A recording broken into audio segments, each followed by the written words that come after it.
The smoke is still blowing. The fever is still high. The race is not yet over until the finish line is reached. With Francisco Mancebo Perez still holding on to the red jersey, what else can the Filipinos do to snatch the overall individual championships?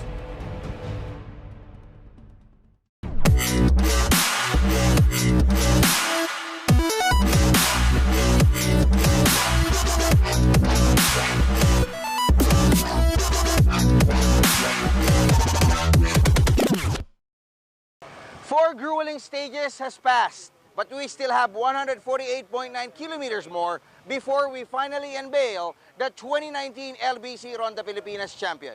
Mabuhay, Luzon, Visayas, Mindanao, Mega Manila, and World. I am Snow Badua. Please join us as we give you stage number 5 of LBC Ronda Pilipinas. Magandang araw mga karonda. Today's race will cover a distance of approximately 144 kilometers from Rojas City to Pandan, Antique. Stage number 5 of the LBC Ronda Pilipinas 2019. Thank you everyone. I am DJ Bobby Odulio. And as UCI Commissar Mickey Rob would say it, stay on the line and focus. This is your LBC Ronda Pilipinas 2019 Stage 5 full recap.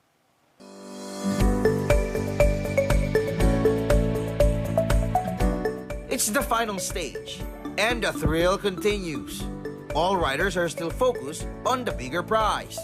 And with the 2019 LBC Ronda Pilipinas coming to a close, expect the prominent riders to go full throttle in claiming other individual honors. This is the last stage, and this is the last gasp of air.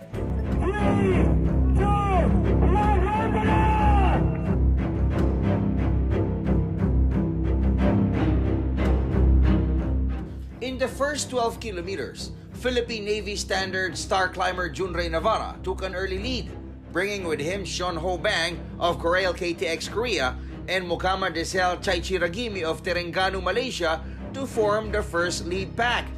The three led by as much as 1 minute and 42 seconds.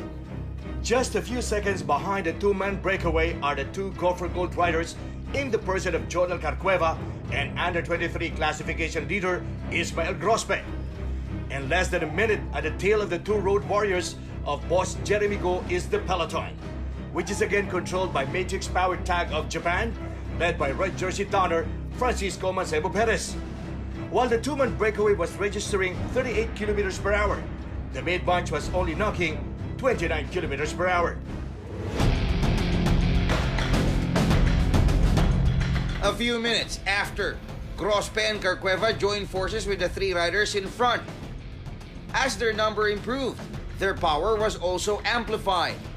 But after a few minutes, Go for Gold's Jonel Carcueva suffered a flat tire and had to catch up solo.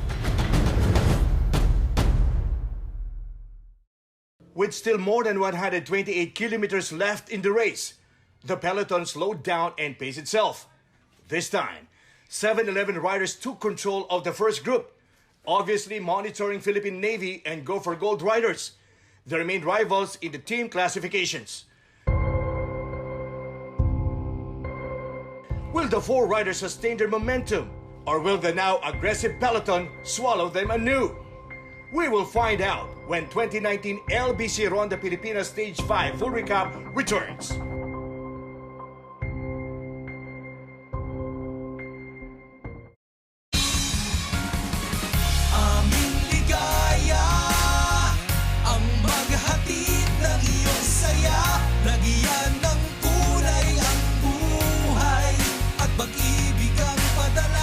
Sa LBC, lahat ng padala mahalaga dahil alam namin na ang bawat padala may lamang ligaya. Kaya sa LBC, panatag ka. Darating ang pag-ibig mo.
Boy Kanin, sarap ng kaning Pinoy.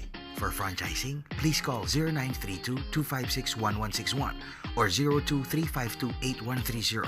You can also email us at franchising.boykanin@gmail.com or visit our website at www.boykanin.com. LBC Ronda Pilipinas is brought to you by LBC. We like to move it. Powered by MVP Sports Foundation. Supported by Versa Two-Way Radio, Bike Extreme, Boy Kanin, Green Planet, ProLight, Celeste Cycles, Standard Insurance, CCN, One Movement Party List, Joel Pilongares Foundation, Maynilad, 3Q Sports Events Management Corporation, Mega World, Festive Walk, Seda Adria, Pueblo de Panay, LBC Foundation. In partnership with the Department of Tourism, Department of Environment and Natural Resources, the City of Iloilo, Province of Iloilo, the Province of Guimaras, Rojas City, Province of Capiz, Province of Antique, and the Paradise Island of Boracay in Malay Aklan. For more than 90 kilometers, 4 riders monopolized the front of the race. But due to wear and tear, scorching heat of the sun, and exhaustion, their union as the spearhead began to wane. Before the race gets to Kalibo in Aklan, Sean Ho Bang and Muhammad Chaichi Ragimi ran out of gas and drifted away, leaving Jonel Carcueva and Junrey Navarra as the last 2 men pedaling in front. Muhammad Chaichi Ragimi just surrendered himself to the peloton. The peloton is coming in strong at the back. They're at a speed of about 49 kilometers per hour. And look at these 2 riders remaining in the lead pack. They look hapless. Learning from their miscalculation in stage 4, the peloton this time staged an early attack to catch up on the 2 riders in front. And with less than 40 kilometers to go, the scene gets more intense. From approximately more than 3 minutes down to 54 and 91 seconds. When the race got to the final 38 kilometers, the peloton caught up on Navarra and Carcueva, but a new leadership began to loom.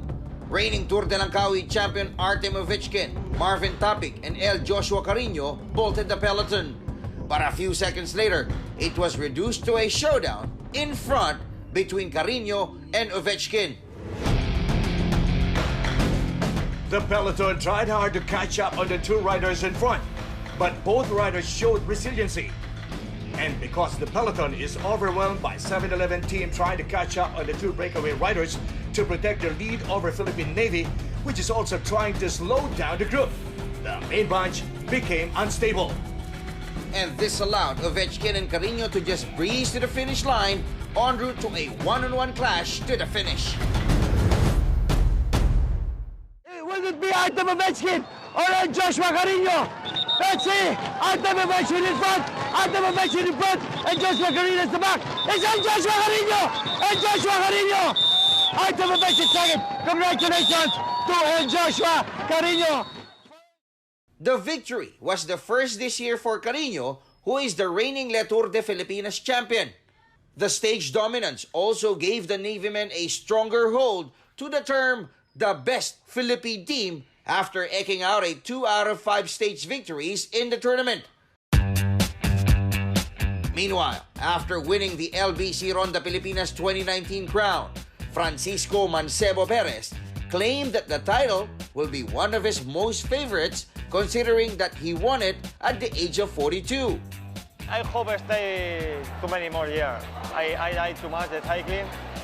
I like racing in Asia, for that I'm in a Japanese team this year. And I like know different countries.